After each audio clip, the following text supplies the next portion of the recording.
बड़ी खबर इस समय जो हम आपको बताने जा रहे हैं वो अमेरिकी warfare expert colonel John Spencer के हवाले से है। उन्होंने कहा है कि भारत ने अपनी सैन्य श्रेष्ठता को साबित कर दिया है।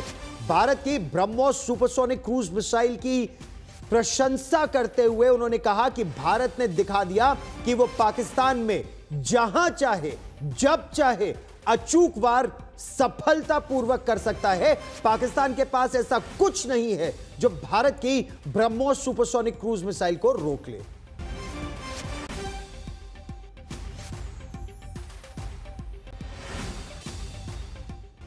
और अब से थोड़ी देर पहले मैंने कर्नल जॉन स्पेंसर से बात की क्योंकि चर्चा यह हो रही थी कि भारत ने जिस तरह इस मिलिट्री ऑपरेशन में सफलता प्राप्त की, दुनिया भर को क्या संदेश जा रहा है, सुनिए। India was able to launch those missiles and hit every target, which is no easy task. There's radars, there's interceptors, there's all kinds of things, but also shows the precision. India was not going, escalating. It was responding to being attacked both from a terror attack and from the Pakistan military. So those very specific precision guided munitions that can hit within 3 meters, essentially, was a very big choice to make sure they're hitting what they want, to send the exact message that they want, which is we can hit any site in Pakistan that we want, but we're showing restraint as a sign of strength in establishing a new doctrine, basically. ये नई doctrine है, Modi doctrine का उन्होंने जिक्र किया, जिसका रामचरितमानस का उदाहरण डायरेक्टर जनरल एयर ऑपरेशंस ने भी लिया था। भय बिन होए न प्रीत, यह भारत की अब रणनीति है। हमने कल रणभूमि में बड़ा खुलासा किया था कि भारत के खिलाफ अकेले पाकिस्तान नहीं लड़ रहा था। पाकिस्तान की मदद चीन और तुर्की अपनी सामरिक शक्ति और क्षमता से कर रहे थे, पाकिस्तान की मदद। लेकिन कर्नल जॉन स्पेंसर ने बिना किसी लाग लपेट के कह दिया कि चीन के हथियार फेल हो गए। चीन के हथियार, पाकिस्तान जो उस पर निर्भरता कर रहा था, एयर डिफेंस सिस्टम, उसका जो होंकी 9P सिस्टम जो था, एयर डिफेंस सिस्टम रूस के S-300 की तरह, वो पूरी तरह से निरस्त हो गया, परास्त हो गया। सुनिए।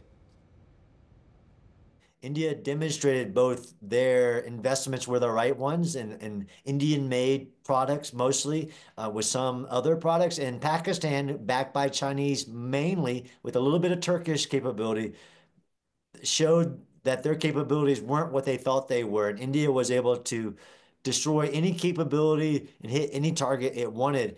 So there's going to be a lot of rethinking happening here, and there should be. This is a new India. This is a new doctrine. Pakistan now gets to make decisions. I'm sure it will keep investing in Chinese technologies that are now shown to be not as capable as they probably were sold as being, but also China's untested. Now we have a chance, and this is one of the reasons why Operation Sindoor isn't over, because Pakistan gets to make decisions at this point. दरअसल China जो है ना, वो America पर हमले की तैयारी आज से करीब 20-25 साल बाद उसको ये लग रहा है कि उसका मुकाबला तो अमेरिका से होगा।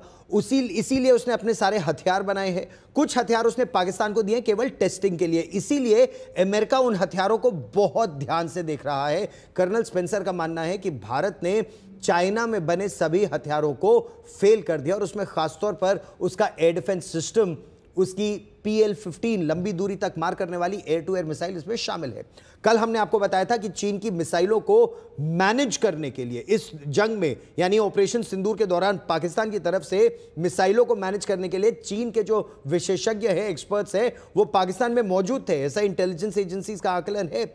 आज कर्नल जॉन स्पेंसर ने एक और बड़ा खुलासा किया। उन्होंने कहा कि चीन के सलाहकार पाकिस्तान की दरअसल रणनीति तक बना रहे हैं। यही नहीं, वो सैटेलाइट के जरिए पाकिस्तान की मदद कर रहे हैं, यह बताने के लिए कि भारत का कौन सा हथियार कहां पर तैनात है, कौन सी सेना कहां पर तैनात है। पाकिस्तान के पास अपनी तो कोई सैटेलाइट है नहीं। चीन के पास लो ऑर्बिट करने वाली कई मिलिट्री सैटेलाइट्स हैं जिसकी मदद पाकिस्तान को मिल रही है। लेकिन भारत के शौर्य, भारत के पराक्रम के आगे अपने हथियारों की तरह चीन की रणनीति और उसके सलाहकार भी फेल हो गए। Watching for a long time, and the Turkish TB2 Bayraktar has been, since 2020, if not before, a big player in this evolution of drone warfare, added into a total suite of capabilities and this is why I viewed it was pretty alarming when I saw the drone swarm that was sent towards India, because that's a tactic in the modern battlefield as well. Is you start with the drone swarm to overwhelm the air defense systems, and then you follow that on with missiles, demonstrating this swarm attack. That luckily that wasn't happening because India's capabilities were so. The third order and the basically offsetting capability, where you offset a capability from where your deception is always a part of the game. But what I take conclusively is what they were definitely trying to destroy targets in India, and were unable to do that despite the tactics that they attempted to use based on their Chinese advisors as well.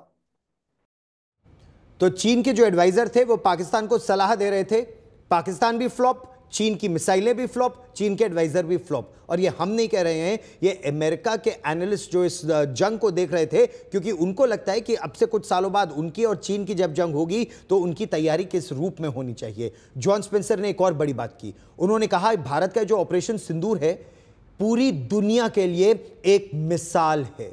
इस operation की बड़ी बातें उन्हें किस रूप में नजर आई, न केवल भारत की सैन्य शक्ति, भारत की सामरिक क्षमता, भारत के निर्णय लेने की स्थिति, और निर्णय केवल सैन्य स्तर पर नहीं, राजनीतिक निर्णय। प्रधानमंत्री नरेंद्र मोदी ने जिस तरह से सेना के साथ कभी सुबह, कभी दोपहर, कभी शाम, लेकिन हर रोज 2-2 मीटिंगें करना, क्या टारगेट्स अक्वायर करने, किस तरह से संदेश भेजना है, मिलिट्री मैसेजिंग क्या होगी, पॉलिटिकल मैसेजिंग क्या होगी, सुनिए क्या कहना है कर्नल स्पेंसर का। I think the biggest takeaway is that India's investments in its defense systems showed to be worth the money that they spent. The other takeaway is that India has demonstrated many aspects of warfare that others could learn from.